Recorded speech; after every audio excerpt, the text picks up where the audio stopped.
So some of you may be wondering why I'm still in Cincinnati and I'm not over in Japan with my wife. And it's all because of this little thing. Oh, you're so cute, you're so cute. But you're the problem.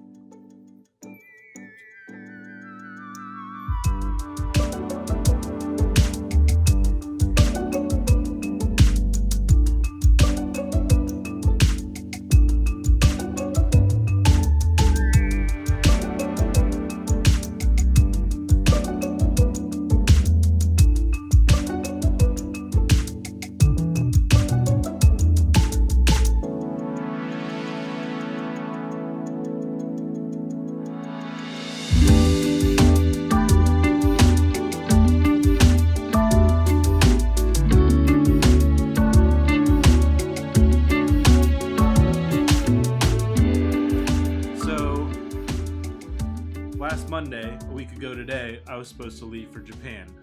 However, there was a little glitch in the plans and I had to stay behind, and I don't leave now till August 13th. So, not last Thursday, but the Thursday before we were supposed to leave, I took our dog and our cat to the Air Force vet up at Wright-Patterson Air Force Base, so that they could get their final health check before going to Japan. And the health check has to be done within, I think it's 10 to 12 days before arriving in Japan. So we get to the vet, everything's great, everything looks good, no problems. And then I drive to Columbus with the dog and cat to the USDA office, and luckily my mom and sister were kind enough to ride with me in the car, so while I'm in the office taking care of business, they stayed out in the car with the animals to keep the air conditioning running and keep them occupied. And things were taking an awful long time in the USDA office, and I really wasn't sure why, and thought it would just be a quick signature on the paper and away we go, good to go. And a little while later, the USDA vet comes out and sits down, and she looks at me and she says, "Everything looks good here with Maverick's paperwork, but I hate to tell you that Bristol, she's not going to be cleared to leave with you guys." And instantly, like, my mind just starts racing, and I'm having all these thoughts wondering what could be wrong, why would there be an issue, I don't understand. I mean, I've been doing all the planning and the reading and trying to figure all this out, all the steps out, trying to make sure that things went as smoothly as possible so that when it came down to leaving, everything was good to go.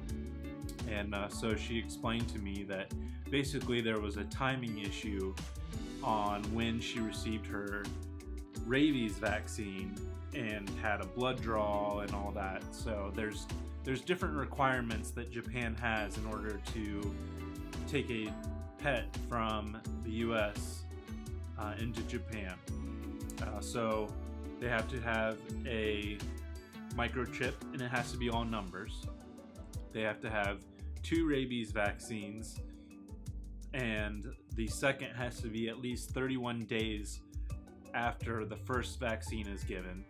And once the second rabies vaccine is given, there has to be a blood draw, and that gets sent off to a specific lab in Kansas where they test the blood, make sure that the rabies vaccine has taken effect and all the levels in the blood are good, and then they send an official copy back, and then I take all that paperwork with me to the vet for the final health check. And all this has to be done 180 days prior to arriving in Japan, or else the animal has to be in quarantine for whatever number of days are left from the beginning of the 180 days, which begins the day of the blood draw.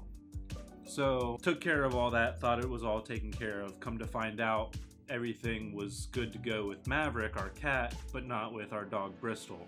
So I had to haul the mail from Columbus back to Cincinnati, went to our local vet and had them do another blood draw, and then paid a bunch of money to send that overnight to the lab in Kansas, hoping that they would be able to quickly turn it around, do the blood draw test, get the paperwork back to the vet maybe by Monday morning, or potentially even Saturday if they got it done on Friday quick enough, and then do the health check, get the health certificate signed off on Monday prior to our flight on Monday evening at 5. And unfortunately, it didn't all come together, and we had to change my flight, and the next availability where I could fly on the Rotator, which is the military's like commercial flight from the US into Japan that lands on the base and would help me in avoiding going through Japanese customs with Bristol. The next flight isn't till August 13th, where I would be able to fly with a pet. That's why I'm still in Cincinnati. That's why I'm not with my wife in Japan. And you know, it's been a week, and it's been tough being home still and not there with her as she tries to figure out everything out on her own. She bought a car. We already got our permanent housing and all that, so it's a real bummer that I'm still stuck here and I'm not there with her to start this whole new adventure in this new chapter of our life.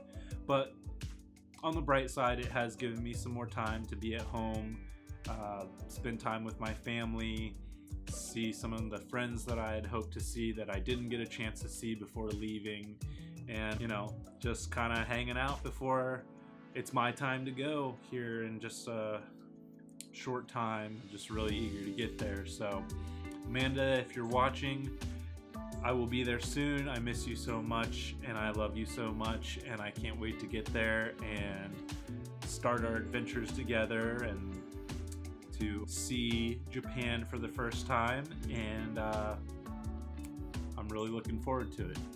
So yeah, for all of you that hadn't heard what was going on and why I was still here in the US stateside and not in Japan, that's why. And I just wanted to give you guys a little bit of an update so that you are in the loop and you know what's going on. I hope that I can get there this next go around without any issues. In case you guys didn't already see it, I will put the link down below in the description. It is the video that I made as my goodbye and my tribute to Cincinnati. Even though I'm still here, I went ahead and uploaded it because I couldn't wait anymore. I wanted you guys to see it. There's a lot of good shots of Cincinnati, the place where I've grown up and made so many good memories, and I sure will miss it when I do leave, but Cincinnati will always be my home. And if you guys have not already, make sure you guys go hit the subscribe button, hit the little bell so that you guys get a notification anytime I upload a new video, and also be sure to hit the like button because it does make a difference. And I will see you guys next time.